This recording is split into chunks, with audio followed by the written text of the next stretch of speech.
Morning, everyone. Good evening, good night, good day, wherever you are on the planet. This is John Dupuy again with Javi Otero. I'm the CEO of BioFluent Technologies, and Javi is the CTO. And we have the honor and the pleasure, and I'm very excited about this, to meet with Mikey Siegel. His reputation precedes him. And I'm going to read the short bio, so those of you who don't know about Mikey will have kind of an idea of who we're speaking with here. Mikey Siegel is a robotics engineer turned consciousness hacker.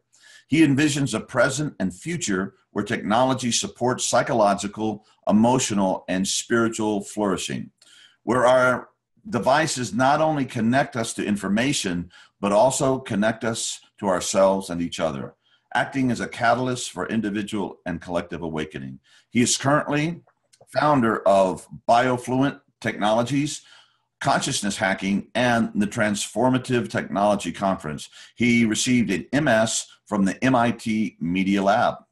Welcome, Mikey. Thank you so much. It's wonderful to be here. Yeah, and so maybe you can just start. I mean, that's a pretty impressive short bio, but maybe you can tell us how you went from a robotics engineer, or even how you got to do that and took it into consciousness hacking. And when you're speaking of technology that actually connects us to ourselves and each other and is a catalyst for individual and collective waking, you're singing my song, and you've got me won over already. So yeah, I think that's why I'm here, is I think that we're on the same page, and I think a lot of the folks that you're talking to are on the same page as well. And a little bit about my story is, it's funny when you look back, it all makes sense. You're like, oh yeah, I was always sort of moving in this direction. But at the time, it seems like this whirlwind of things, confusion, and just randomness. From an early age, I had both an interest on the engineering side and on the, you could call it contemplative, or the esoteric side, the sort of the more mysterious side of life. I remember my parents used to have to give me their broken electronics to take apart. Otherwise, I would take apart the stuff that was actually working. That just sort of keep feeding me. And I was just always excited and interested by technology, building it, understanding how it works. And then at the same time, I remember one of the first books that I remember buying as sort of a grown-up, going into a bookstore. I was with my parents, but like where you go, it's not a kiddie book, but you're actually buying a book, was a book on how to have an out-of-body experience. And I don't even know how I knew what that was. I must have been 9 years old. I don't know how old I was at the time, but somehow I was attracted always to that aisle in the bookstore. But I never really dove deep into the contemplative side until later. I really started off on the engineering side and studied computer engineering in undergrad. And then I ended up at the MIT Media Lab, which is really an amazing place to end up, because it offers not just this sort of kind of rational, logic-driven engineer side of things, but it really offers this other more flowy, creative, out-of-the-box side as well. And the specific focus for me was around social robots. And this is really this beautiful intersection, because you're thinking not only about the nitty gritty of like when we were looking, actually designing, mechanical parts and doing real software and algorithm development and all this kind of stuff. But at the same token, we're thinking about, well, how will the robot's gender affect people's reaction to it? And what tone of voice should the robot use? And what should the curves on the lines of the robot's face, what should those look like? And all of these sort of subtle aspects of the actual design, the aesthetic, the feeling of the robot, what emotions will those instill in a person? So all of a sudden, where a normal sort of engineering perspective is very mechanical, it's very much looking at the nuts and bolts of how does this thing function. I was actually thinking about what's the human relationship to this technology at an emotional level, at a psychological level. And then it wasn't until after grad school that I started more down a contemplative path. and ended up at a yoga ashram called Yogaville, which was pretty fun in Virginia for a while. And then I ended up in India and got introduced to some folks that were really influential for me, like Ramana Maharshi, not in person, he was not alive at the time, but some of those works and sort of a wide range of different types of spiritual paths. And pretty soon I was hooked. It was clear to me that there was this profoundly important aspect to my human experience that that had been completely invisible to me, that I had not really touched on at all. That there was really a deeper truth to this life that both me and a lot of the people around me that were influencing me weren't in touch with. And even though it was always there and always driving our human experience, it was sort of fundamental to who and what we are. And that's not, I'm not here as like with a specific dogma or a specific, this is the truth, this is the way. If you were to talk to me maybe a few years ago, I might have been a little bit more dogmatic, but I'm glad I missed that phase. You missed that phase. It was a fun one. But I've gotten now, luckily, to the point where I realize every time I think I know what I'm talking about, that's a really good sign to stop and check myself.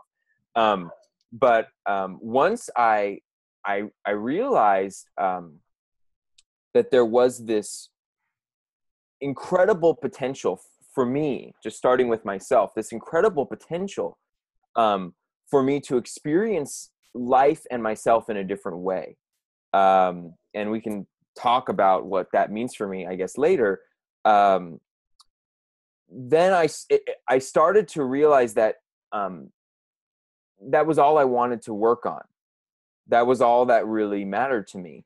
And that a lot of the stuff that I was working on previously as an engineer started to seem sort of superficial from my perspective. And what started to become clear, it wasn't sort of a momentary epiphany, but it sort of started to become clear over time, was that these two paths were not actually separate, fundamentally like divided by some deeper truth or something like that, by some force, that actually there was no reason why the contemplative path and the engineering path couldn't be combined. And there was no reason why spirituality as a tool, as a thing that we sort of use as a pointer, and technology couldn't also be one and the same thing.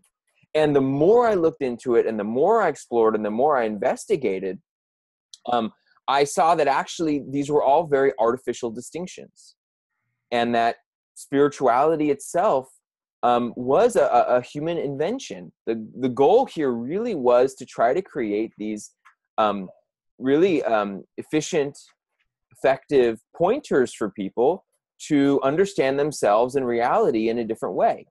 And if we can do that better and better and better and better, I mean, why wouldn't we? And so then the question of, well, are there certain ways that we shouldn't do it or should do it? I don't know. I think it's important for us to be skillful and to be safe and all of those things. But if technology and science can be devoted to the evolution of the human experience, to the evolution of human consciousness, and it works and it's successful, that seems like a pretty cool scenario. Yeah, excellent. I mean, we've been doing it since, as long as humans have been around, with probably starting off with our voices, then hitting sticks together, then drums and sweat lodges and vision quests. There's just all these ancient meditation itself, contemplative prayer are all technologies. And totally. So you never had this. I mean, you run into a certain group of people at a certain level that say, the Buddha didn't need no stinking headphones and this or that, and it's like, you run into some resistance there, but, my answer is, well, the Buddha didn't have no stinking things, and he would have probably, being a compassionate being, would have wanted to help us all get there in a better, more quick democratic way, you know. So yeah, I think stuff, but you're years ahead of me and being much younger than me, so it's really encouraging to see how you got over this stuff early on. Yeah. You know, I made a point, actually yesterday I had another interview, and to this idea, you know, would the Buddha, you know, use headphones, right? Or something like that. And, you know, like you said, for example, drumming has been used ceremonially for I'm sure thousands of years, for in many ways this purpose, right? To create a sense of connection, to really shift and entrain people into a deeper experience. You don't put the newbie drummer at the front of the line, right? When you've got your like special ceremony that you're gathering people for, you put the master drummer at the front of the line. And if there's a better drummer, then you put that drummer. And so really all we're doing here is saying, well, what if you make the drummer better and better and better and better until it doesn't look like a drummer anymore, until maybe it looks like something else, but it's still trying to achieve the exact same purpose. Brilliant. So what was your first foray into using technology to enhance a spiritual understanding, spiritual experience, transformation of consciousness? Well, from a user perspective, again, this is one of these things, looking back, my dad had always been into this. And so my dad actually was, you know, showing me stuff from the Monroe Institute when I was actually, I think in middle school.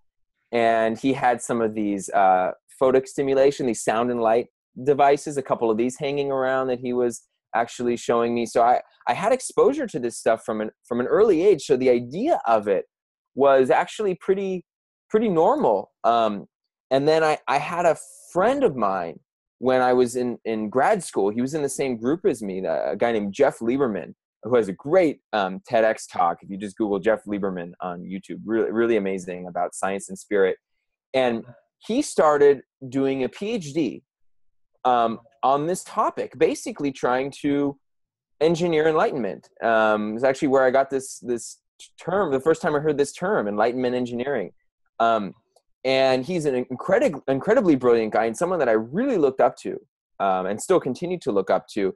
And I remember sitting down to dinner with him, and he was telling me about his plan for this PhD, about how he was going to use this really advanced technology, MEG, to actually image what's happening in the brain, and then going to look at certain areas of the brain that were associated with the sense of self, and then create a feedback loop using a computer screen to help people train that part of the brain. And there was this feeling like, it was like this feeling like, wait a minute, you can't do that. That's what I want to do. And I didn't know it until I heard him say it. But as soon as he described it, I was like, wait, you're allowed to do that? That's okay? Like I could do that? And it sort of opened this door of possibility. And then it was a few years later when I started to actually begin to think about and design my own tech. And, you know, started with just some simple prototypes. I built a sort of DIY TDCS device. But you know, then I started to sort of push a little bit outside the boundaries. I started thinking about, for example, what would it be like if you wore a biofeedback device all the time? What I'm calling full-time, real-time feedback. And could you build a sort of fluency, right, where you sort of incorporate this feedback as like a new sensory experience, in much the same way that they can actually allow blind people to see using an array of stimulation or tactile stimulation devices on their arm or on their tongue. They can actually allow blind people to see by sending information from a camera. Can you do the same thing with human experience, with consciousness, or with the body? And so as a first experiment in this, I actually, I took a device that measured my beat to beat interval. So not my average heart rate, but actually the timing between every consecutive heartbeat. And we're so used to average heart rate that most people don't realize that actually our heart beats at different spacing that's related to what's happening in our body, our breath and our blood pressure and things like that. And this was a prototype, so little thing about this big, and I connected it to headphones, and it sounds horrible. You'd never want to listen to this thing. It's like, it was really obnoxious, but a prototype only an inventor could love. And so I connected this thing, and I listened to it for like 2 days straight. By the end of the 2 days, I could control my heart rate from 40 beats per minute to 70 beats per minute just by conscious attention. Wow. So I had actually become fluent, in a sense, in this relationship between my body, my experience, my attention, and my heart rate. And, you know, went on later to build more sort of sophisticated stuff, and built a thing called HeartSync that allows for 6 people at a time to reach a state of a sort of heart rate variability synchronization using a sort of an immersive sound and light environment. And I built another system called the Connectome, which I think also maybe might have gone to Burning Man. It might have been called the Heart Cart because I rolled it around on my bike. But I built a more sort of polished version later. And again, it was sort of building off this HeartSync project, which is really about human connection, the interpersonal side of this, technology for well-being or awakening. And the Heart Cart was about creating sort of this optimal environment for human connection. And it was actually, it was one of a couple efforts I've had of trying to actually totally get away from the whole traditional idea of biofeedback or neurofeedback, where there's no goal state and you're not actually consciously training the person to sort of get anywhere. It's a very passive system, and but it is closed loop, not open loop, which means that there is actually feedback happening, meaning the environment is actually adjusting and adapting to the experience of the people. And so the 2 people inside have a sensor monitoring, one monitoring their breath and one monitoring their heart. And each person can actually feel the other person's heartbeat vibrating their body through a personal subwoofer. And each person can actually see and hear the other person's breath as sound and light in the space. So if we're in this space together and I'm facing you, you're kind of sitting behind this big wooden mandala, and we're in this dome, this small dome, and it's all white inside. And as you inhale, there's this halo of light that goes up behind you. And as you exhale, it goes to darkness. And as you inhale, there's this generative sound of an ocean wave. And the ocean wave totally depends on the actual curve of your breath. And as you inhale, the ocean wave is cresting. And as you exhale, the ocean wave crashes. And so what it does is it actually very naturally draws the people into this state of a respiratory synchronization, where we're actually breathing in a rhythm to each other. You're getting this feedback from yourself and your own breathing, your mind, and the other person at the same time. Both people. You're starting to entrain each other to this collective, whatever it is. You got it, because when our breath sinks, we get this amazing effect of like the whole room going into this glowing, colorful brightness, and the waves crashing and going to total darkness. And so there's this magnetic pull that's natural from the environment towards this kind of synchronization, but there's no pressure. There's no sense that like you're doing it wrong if that doesn't happen. Wow. And this thing fell around, or was that an experiment on the way to somewhere else? It's still around. It takes a little bit to set up. I actually set it up recently at a person's party who I'm not allowed to say who they are. I'm actually under NDA to not say who they are, but let's say everyone on the planet knows who they are. And so I actually set it up at this person's birthday party, which was pretty cool. So it gets around, it's people have pretty cool experiences inside of it. That's brilliant. That's very, very impressive. Okay, so how long ago was that, and what followed the Heart Cart? Yeah, so that was one of my more recent projects. I have another project which is in the works. It's in the beta early stages right now, but you can try it out. It's on the App Store. It's called Mindsong. You need a Muse, Interaxon Muse headset, which is basically a headband that measures your brainwaves. I mean, obviously you're familiar with this technology, but for the viewers who aren't familiar, it can actually measure what's going on inside of your brain. And it's amazing now. For $300, you can get something that's comfortable, easy to wear, and is, relatively speaking, a decent quality. It's not like something you'd get at a research lab, but for $300, it's amazing where technology has come.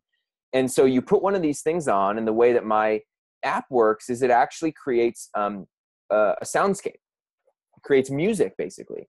And the music is not just for entertainment, the music is functional.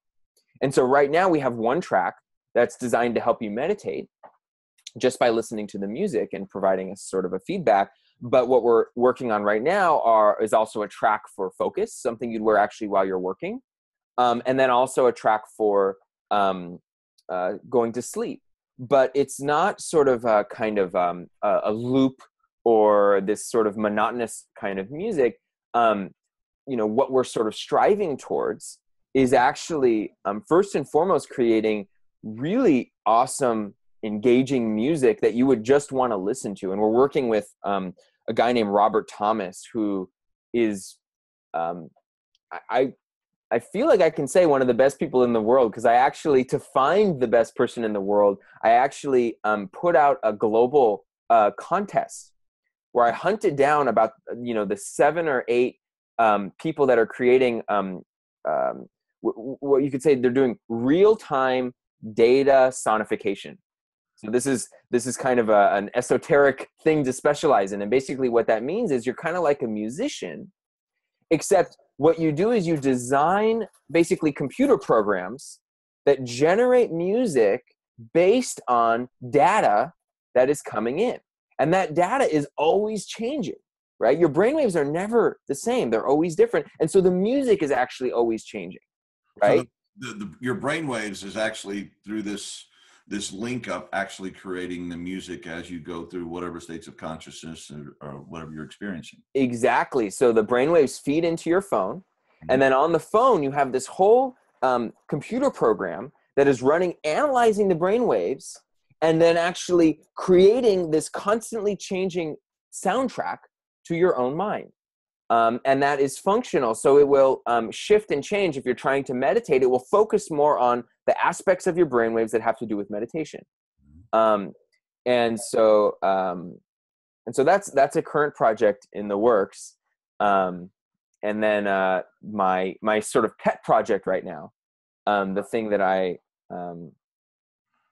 is the least tangible, but this is I'm perhaps the most excited about, is what I did for like the heart cart, right? Where I'm creating this sort of optimal space for human connection, and I'm bringing the breath and kind of creating this passive environment that naturally draws people together. I want to do that for like 100 people at a time or 200 people at a time.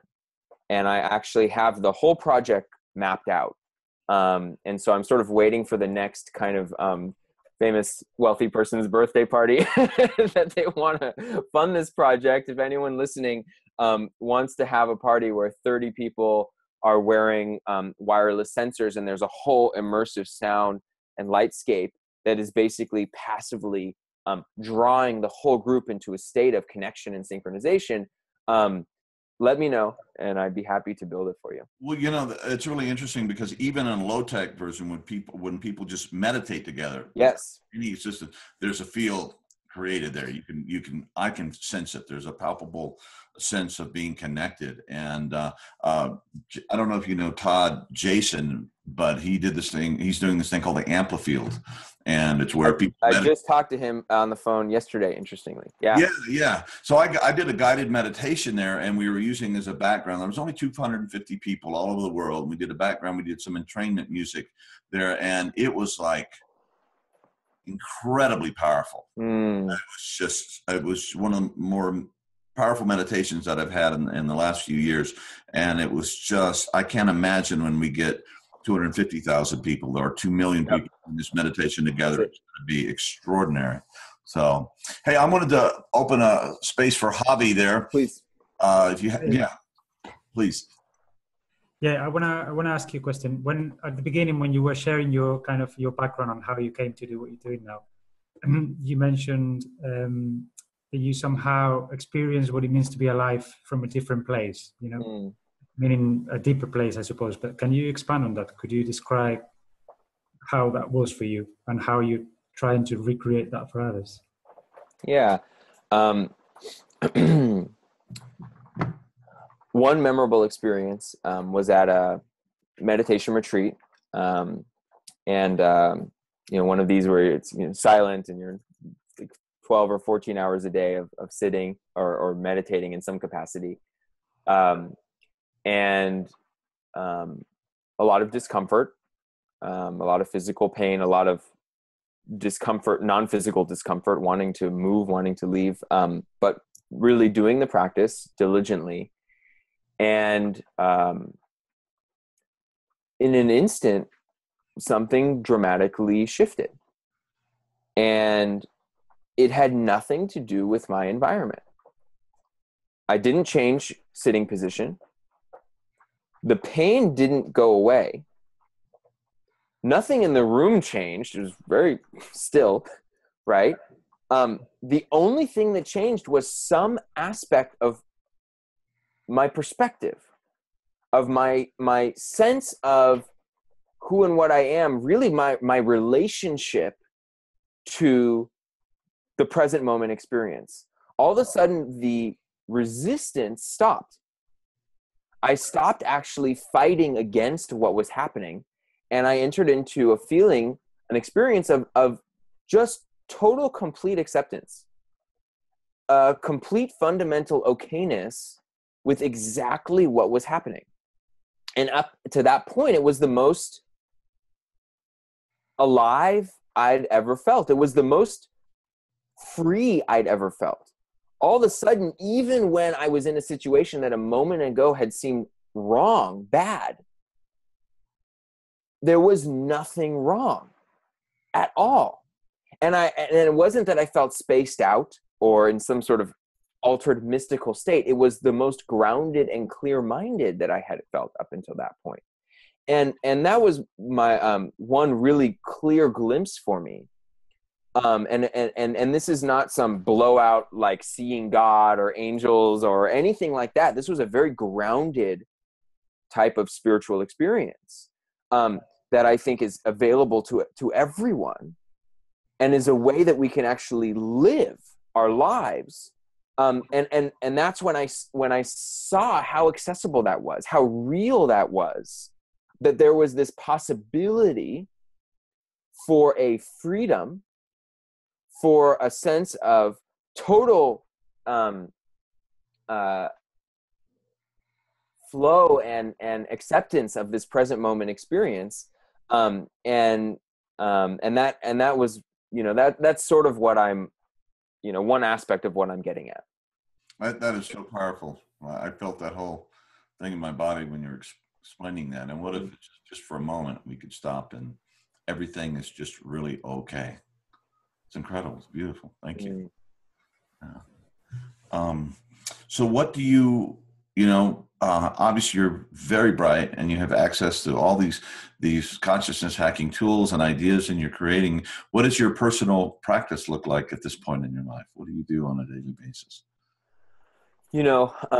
I've gone from what I described my sort of more dogmatic phase, which was really, I was very into sort of strict kind of non-dual perspective, Nisargadatta and Ramana Maharshi and a lot of the modern non-dual teachers, which I really cherish and love those teachings. Lately I've become a lot more interested in the, people talk about this sort of Shiva Shakti balance, this masculine, feminine, the sort of the emptiness, the silence. And then on the other hand, the gritty, dynamic nature of life as well. And I think I've been interested in more of that side. And I've been really interested in healing and trauma and the human energy system, and how it is that we can have something happen to us when we're 2 years old, or have a pattern of things happen to us, some relationship with our parents, and how that actually builds into our personalities, our belief systems, our bodies, right? We hold it in our bodies. We hold it in subtle aspects of our bodies, and how that actually, for me, has created all kinds of anxieties and sort of held feelings of tension and resistance, and how there really are ways of working through that and shining the light of acceptance and attention and love and care and compassion towards ourselves, and beginning the process of finding those places that didn't receive that care when we were perhaps growing up, that instead we had to build some kind of defense mechanism, right? And finding those parts that are still locked in that defense mechanism, and slowly unraveling and breaking down those defenses. And allowing them to feel them. I mean, somatically to be felt. Yep.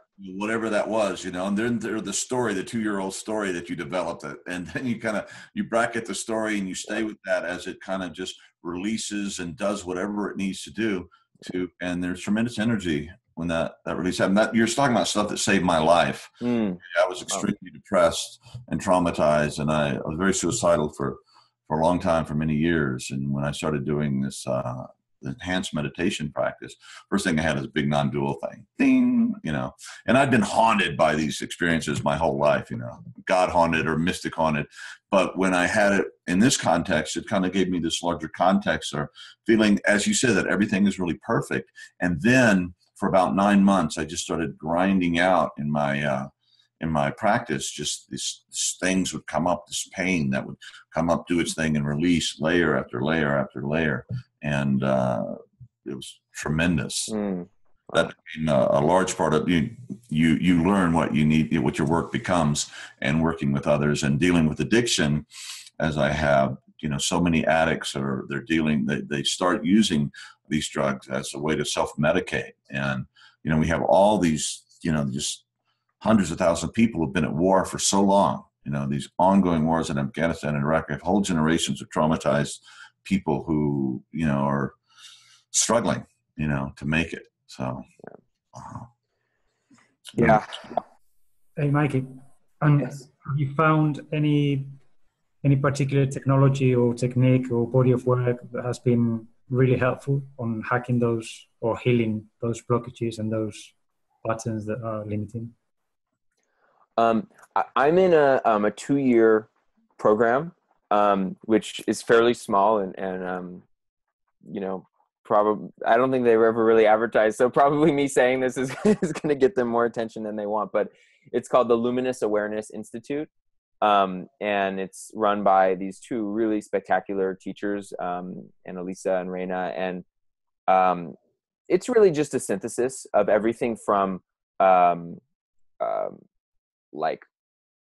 Western psychotherapy and developmental psychology, and a lot of research, that goes into that, to certain aspects of Buddhist practice, to, kind of classical Hindu perspectives on the human energy system. It's really a synthesis. And I think if you're coming from one sort of practice or another practice, you'd find a lot of overlap. I think a lot of this is really about finding, and this is a much bigger topic. I think this actually extends as a big thing, but I think a lot of this is about finding what works for you. And so experimenting and finding, it doesn't have to be a teacher, but even just, experimenting with some different healers. And once you find a healer that's doing something that you like, ask them, like, well, what are books I should read? What are other people I should talk to, and sort of chase that rabbit hole. And I think the same is true with the spiritual path at large. And so that kind of brings me to what I think is one of the more interesting things that technology will be bringing us over the coming years, is solving what I call the matching problem, where the matching problem is actually about finding or helping someone find the optimal intervention in this moment, given this exact context, right? And so, you know, we've come from an age of sort of this sort of guru model, or one teaching for many model, right? And so it's kind of like your friend is into Eckhart Tolle or something like that. And it's like, oh, you got to try Eckhart Tolle. And then all of a sudden you go and you do it, or transcendental meditation or something like that. And it doesn't work for you. You may think there's something wrong with you, right? Well, work for all these other people. And actually, people are very different.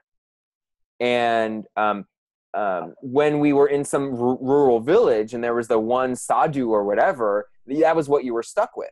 But now we're in this incredible time where actually, I think we're going to see intelligent systems that are actually helping you figure out what is the right thing for me. Do I need to use, you know, listen to sort of the awakening system right now, or do I actually need to do like a breath-based meditation, or maybe I need to do a more embodied kind of meditation? There's a project called contemplativelife.org, which is really awesome. You guys should check it out. And this is an example of the beginning stages of this. And you see it starting to happen already in medicine. You have a website called Cure Together, which is trying to do the same thing where, you know, you have, for example, a certain type of cancer, or you have anxiety or something like that. You go onto this website and you enter all the interventions you've tried, what worked for you, what didn't, what had side effects, what didn't have side effects. And when 50,000 people also did that, then all of a sudden you don't have to listen to the pharmaceutical industry to have them tell you that their thing works or doesn't work. All of a sudden you can actually see, and it was amazing. I looked on, for example, for anxiety, right? And you can actually see a graph of what works and side effects, and you can see all this stuff graphed out. And you have all the classic medications there, pharmaceuticals for anxiety, and you even have meditation and stuff like that. And you know what sort of stands out by itself, completely isolated, because it's has the highest combination of effectiveness and low side effects? Exercise. You ask 50,000 people what works for your anxiety, and in the end, when the numbers come out, exercise is one of the best things that you can do, which is probably something that people don't want to hear. Yeah. Have you read this book? No. No, this is the medical benefits of exercise for almost every ailment you could possibly think of, and it's exhaustive research, and it's kind of exhausting reading, but it's like you get through it and you go, okay, it's slam dunk. It's no mystery. You got to exercise. And I heard an interview with James Saylor the other day, and he was a heroin addict throughout the late 60s, 70s, and how he got well. He just said, I worked out 4 hours a day. I had to. I mean, heroin was so powerful, and he said, and I got in really good shape.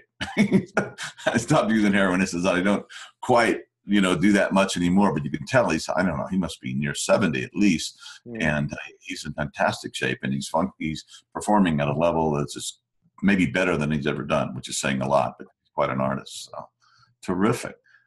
So they have like addiction there. Do they have alcoholism and cancer? I mean, they have all these different categories. I didn't look through all the categories, but there's a lot there. Yeah, they have all kinds of conditions. It's mainly focused on what are considered sort of like medical, things you might be diagnosed with by a doctor. Which, I mean, I think alcoholism could be that, but I didn't actually check. Yeah, well, I love what you're talking about. This individual finding your own path, and that might shift over time, because we are evolving beings. And sometimes I have a practice that evolves into something else. And I think at a certain point, we were talking with Judy Pennington, a mind mirror, as a part of this process the other day. And she was showing how, the awakened mind patterns and what waves are doing what when. And there's this place down in Delta that if we reach, that we begin to tap into the intuitive wisdom voice, if you will, this understanding that emerges. It's not from the linear mind, but from this deeper place. And I think that is probably one of the goals of practice, to actually get in touch with that place. So as one of my students said, so you're saying practice is the guru? Yeah, I said, no, I hadn't said that, but I'm going to say that from now on, because, at a certain, you may need coaches and you may need this and that to get you there. But once you get into that certain level, it begins to take on a whole different life and a whole different connection. And the amazing thing is that this technology can knock years off the time it takes to reach these places where we really start showing up in an optimal way, both connected to the gritty relative and the eternal spaciousness or emptiness or spirit, however you want to say that. And it's amazing. And the fact that I don't know how old you are, but you're somewhat younger than me. It's amazing that I keep seeing people younger and younger waking up and getting it together quicker and quicker. And I think that if we can, achieve that in our collected lifetimes, make it, I was talking with Ken Wilber the other day, and they talk about second tier and these different memes of that are coming online. What if people were reaching it at 13 instead of, 50? And what if we just, more and more people? That would be a real tipping point. That would be a real changing thing. And that's a very, very noble thing to work for, I think. I agree. And I think so much of the pain and trauma and suffering that we do experience is in a way hereditary, right? These are things that do pass on from generation to generation, because if I'm holding a particular fear very strongly, then my children will probably hold a similar fear, right? And so the more that we can begin to sort of burn off and work through some of this schmutz, as my friend would say, then we're doing it not just for ourselves, but we're actually doing it and not even just for our children. It almost feels like we're doing it for a larger collective, because we're no longer walking around with it. We're no longer carrying it with us. And so, sort of what you were saying about sort of shaving years off the process on how long this takes, I think there's this pretty remarkable potential that we're facing right now, which is that I think in a fairly short time frame, we could see new tools that can really give people access to these experiences and open the doorway for deep, profound awakening and healing in very short periods of time. And not only do I think that we're going to start seeing those technologies available, but I think that because of the way that we're set up now, that technology can be distributed on a massive scale in a very short time frame. How long does it take for Apple to get a new phone designed and distributed to tens or hundreds of millions of people? A very short amount of time, right? These things are well worked out. And so it doesn't necessarily seem like it at the moment, as we're sort of sitting around and sort of our technology is kind of doing everything but supporting deep contemplative experience. So it doesn't seem like that makes any sense. But I think we may be very surprised that we could see rapid shifts in human consciousness on a massive global scale in ways that we may not have expected. Are you familiar with the work of Dr. Ibrahim Karim? No. Because we just interviewed him, and he's got some fascinating concepts about putting humans at the center of, for example, the use of technology, like you're saying now. And, maybe in my opinion, some of the work could be to actually hack the technology that is already available and make it a lot more organic, and a lot more something that talks to us as alive systems, living systems. Are you aware of the field going towards that side of things, or do you know of any projects or research avenues that might be exploring that are trying to allow us to relate to technology in a more human way? Is that what you're saying? Yeah, or make technology that is more human, or make technology that is more bioavailable, or however you want to phrase it. Yeah, well, there's certainly some really interesting work. You have fields like affective computing, for example, or even the social robotic stuff that I used to do, which is really focused on the human side of technology, not necessarily making technology out of biological material, but making technology sensitive to emotion, making technology sensitive to our preferences and our needs and our desires. And, you know, watching our facial expressions and sensing our bodily changes and these kinds of things. So I think that there's some really interesting work going on there. And, you know, for me, I think one of the most critical parts of how we change the relationship between humans and technology is who is building the technology and why. It's the place from which the technology emerges. And I think that the more we have people building technology from a place of a deep internal understanding and experience of connection, peace, unconditional love, compassion, that we will start to see technology that actually expresses and embodies those deeper values. And I think that what we have a lot of right now is people building technology from a place of fear, control, desire for power, and a sense of fundamental separateness. And that all will also get expressed through the technology. And I think when you're building a cell phone, for example, it's there. I think it's expressed in the tech, but it's sort of at the gross level. It doesn't sort of shine through as clearly. But when you get into building things that are more subtle, more intelligent, for example, like an advanced AI that's moving towards something that might look like consciousness, putting aside the question of what consciousness is, but something that may appear to be conscious, that level of intelligence, well, then all of a sudden, the intentions, even if they're not conscious, the intentions, the fundamental assumptions and held beliefs about what humans are, about what we are, about what the ego is, about what intelligence is, about what basic human purpose is, all of that will be woven and built into those AI systems. And so I'm sort of going on a rant here, but so when people talk about being fearful of the future of AI, I so understand that fear,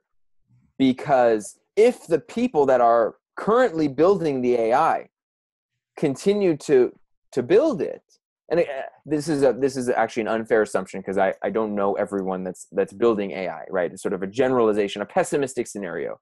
If people are building AI from a place of where they're sort of locked in a more fear-based kind of experience, then we will see AIs that we should be afraid of.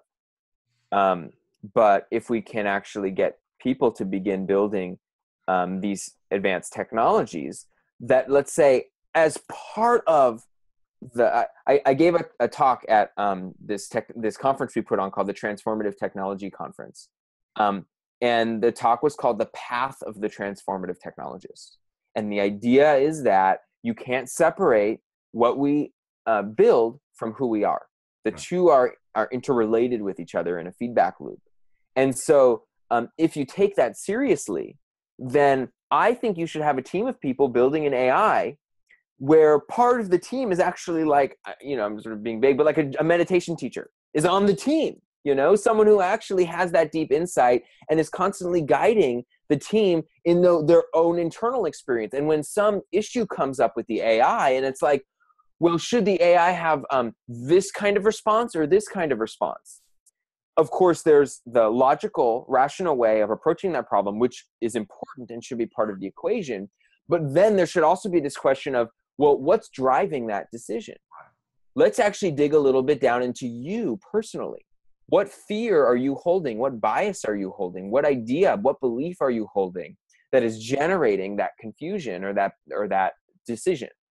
And that would be a beautiful way to to build technology. Yeah, because like it or not, the technology is going to be an artifact that represents the level of consciousness of the creator. You know, it's almost in Zen, you know, they try to draw the perfect circle, or they could see the level of awakening by how they drew on a piece of rice paper and whatever they used to do that.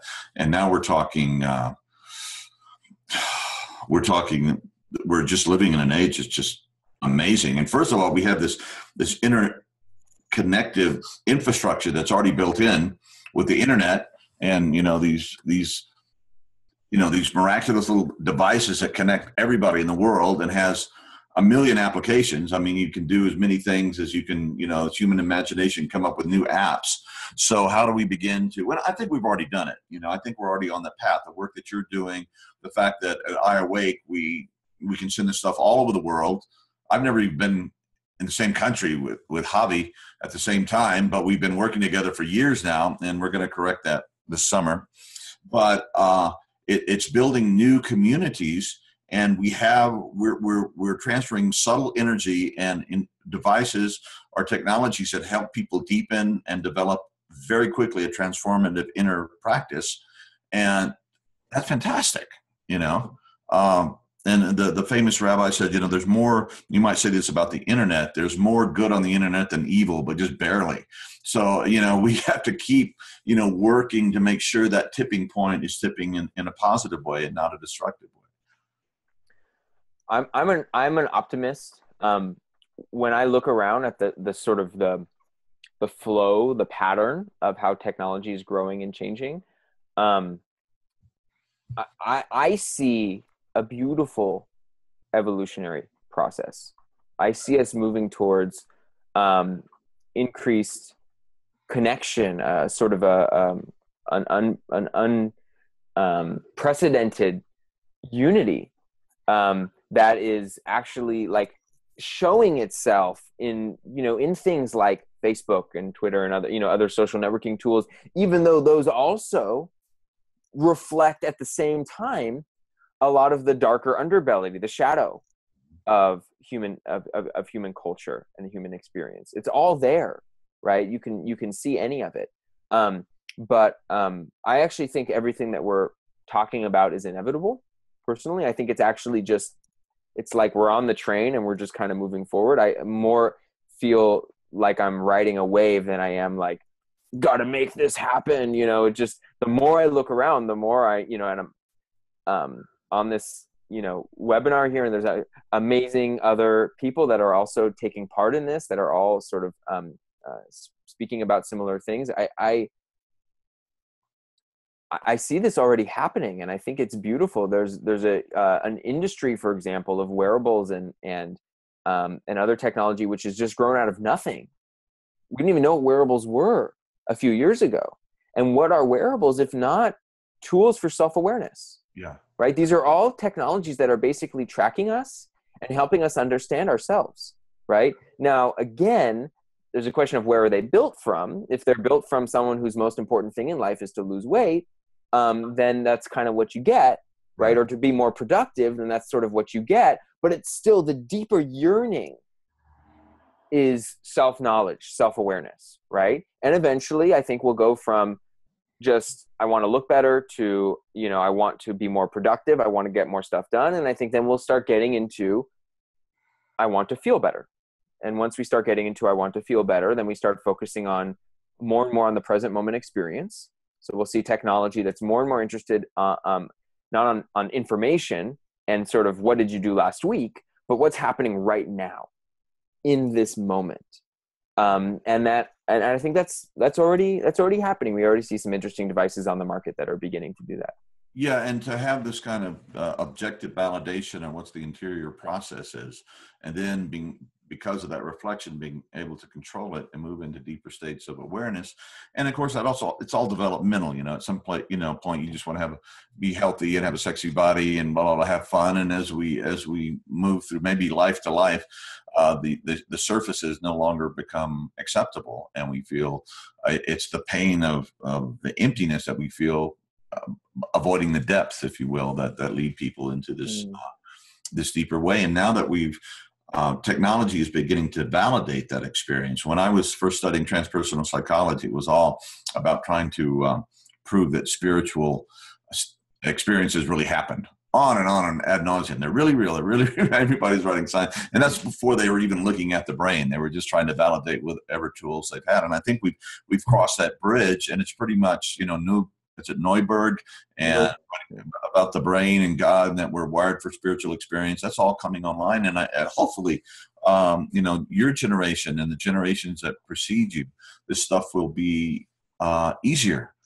Because in the beginning, it's very hard, to get people to do these things, to shift and to do practices and to use this technology. And hopefully we'll get to the point where people go, oh, you don't practice? It's like, huh? You don't have an interior practice? Because I couldn't imagine living life without an interior practice right now. It's just like, been there, done that, and almost killed me. And I think the reason why that might be so, why that might be true also is because there won't be such a, abrupt separation between what we call a practice and what we call life.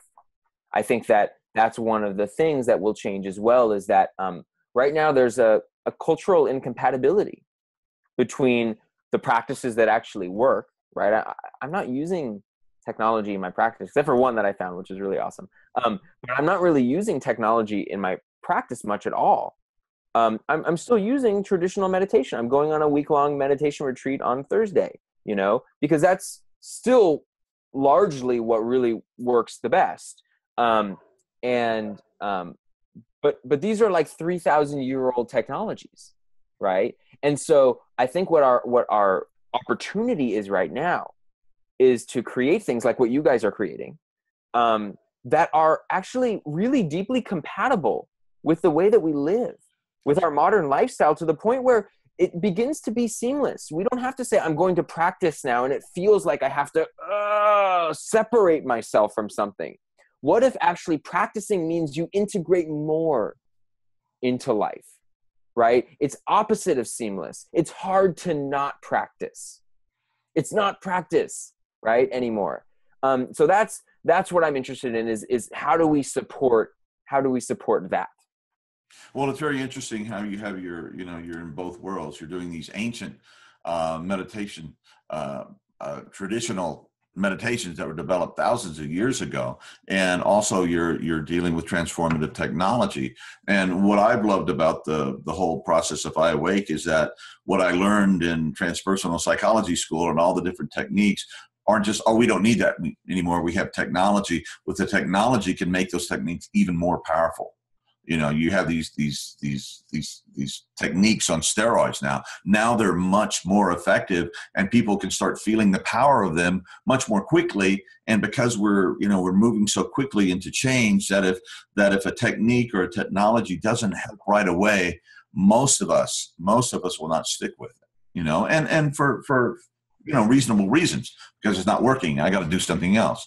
So it has to be powerful and it has to be effective. And I think I love the sense that we're not divorcing ourselves from the wisdom of the past, but we're just making it more applicable and making it more effective for the present generations. And we do need a lot of us to wake up to our collective identity and who we are. And one of my things that I tell the people I'm working with, not only have to wake up, you have to stay awake. Because if you have this opening experience and you don't move in to reinforce it with some kind of ongoing practice, ongoing dedication to it, it becomes, the ego has a way of closing back. The ice freezes over the pond and you can't get to the water anymore. So you have to wake up and stay awake. And I think these technologies, thus far, it's been working okay for me. It's been about 10 years. And it's like, I have to almost burn through my individual pain and the pain of the world every day to get to that place where I'm okay, where I come from a place of wisdom and not a place of reaction against that. And it's ongoing, but at least and as I think you said earlier, often we get to this place where it's not just dealing with our own individual pain, but we really tap into collective pain, and to be able to hold that is the essence of compassion, and be present with it and move from that place, so. Yeah. It seems like to be increasingly connected to everything is it's both sides of the coin, right? It means actually embracing every aspect of this human expression, which is the most beautiful and joyous, to the ugliest, most hateful, most spiteful aspects, because that we are part of that also. And actually, the reason why I think we have so much suffering is the denial of that aspect of humanness that we actually don't want to admit is actually real. And so we label it, we call it evil, which is just a name that we give to something that we want to pretend is separate. Oh, it's not a person, that's an evil person. So they're not like a normal person, right? So we make it separate. And then we put it inside of a little box called the jail cell, and behind bars. So we literally label it as something separate from us, and then we put it inside of a box. And that's what we do inside of ourselves.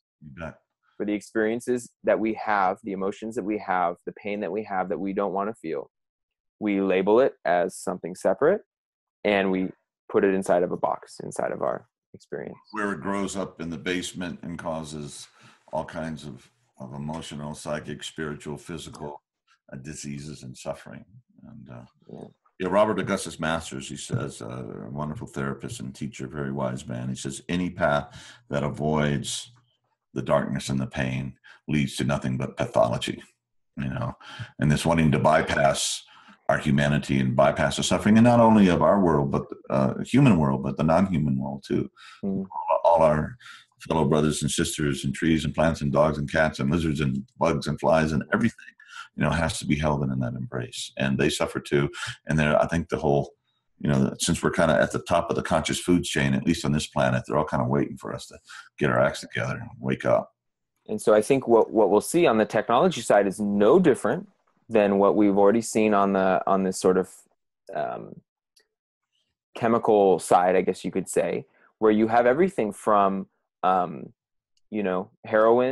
to entheogens or ayahuasca or something like that, right? Where on one hand you have something that's more on the hedonistic side, something that's really just, I want to escape everything that's unpleasant, and I want to only experience pleasantness. I want to just feel a positive experience. And that's obviously unsustainable and ultimately harmful to the system. And then you have other chemical tools which really support you in a process of embracing everything. And I think technology will be the same way. There's no question that we are going to see technology that is highly addictive, technology that will ruin people's lives, technology that will be more potent and more powerful than heroin or the strongest chemical that we see today. That's what I think. And I think on the flip side as well, you will see technology that can, with incredible skill and sensitivity and delicacy, support people in a process of actually really coming into contact with, in a loving way, in a caring and compassionate way, with those aspects of themselves and those aspects of the reality arising around them that they've been denying and they've been disconnected from. If people want to, stay connected with you and experience your products, what should they do? Well, the main thing that I think that I'm helping to create, that I think is a way for people to experience this, is mainly the consciousness hacking community. And that's a global community now. We have over 20 cities now. London just started yesterday. And this is a community of people that are coming together in this exact conversation.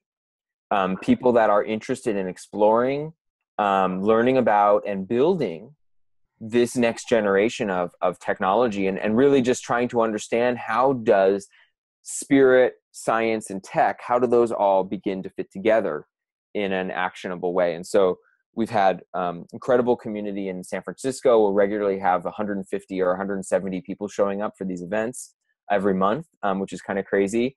And these are happening all over the world now. And so everything actual on the ground, boots on the ground, real in-person meetups. You can find, if you go to cohack.life, cohack.life, you can find our list of cities, or you can just go to meetup.com and just search for consciousness hacking.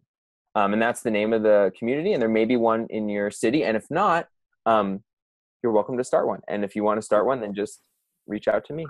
Are there any groups in Spain? No, you should start one. Okay. Awesome. Yeah. Sounds great. Yeah. Well, thank you. This has been, Javi, do you have any last comment or question that you wanted to, while we have? No, I just wanted to thank you. You know, it's fascinating. I loved as well that you touch on many things that normally don't get talked about, like the ethics of the technology, where it's going, you know, some possible answers for why technology is where it is. And, you know, all the polarity that you described as well, from heaven to hell in a way, you know, anything that we do will have both sides. So I just think that what you're doing is fascinating. So I'm looking forward to your book, if you write one, and anything else that you do. Thank you, Javi. I appreciate that. Yeah, so take good care of yourself, Mikey. We need you. And it's been a real blessing, and I really appreciate your presence, your intelligence, and your heart. Thank you. And I want to thank you because you and your lovely wife, Pam, I don't know if you remember this, but it was a conference a number of years ago when I was just getting started on the space. And I went to your booth and I was really excited. And you handed me a whole stack of your CDs for free. And so you didn't know anything about me. This was like maybe 3 years ago or more, when I was really like, there was nothing about me online or anything. And so you saw a spark, and you believed in me, and I still remember that, and I really appreciate it. So thank you. You never know what you do. And when I was a wilderness guide with troubled teens for years, I said, we always held the thing. We don't know which student is going to turn out to be the one that just makes that difference, that tips us into a beautiful future of survival, not only survive, way beyond survivability, into just the potential that we hold inside of us for goodness and creativity and ecstasy, if you will. So anyway, hey, Mikey, thank you so much. Yeah. And hopefully we'll be in touch, brother. I'm sure we will. Thank you. Bye. Thank you, everyone. Bye.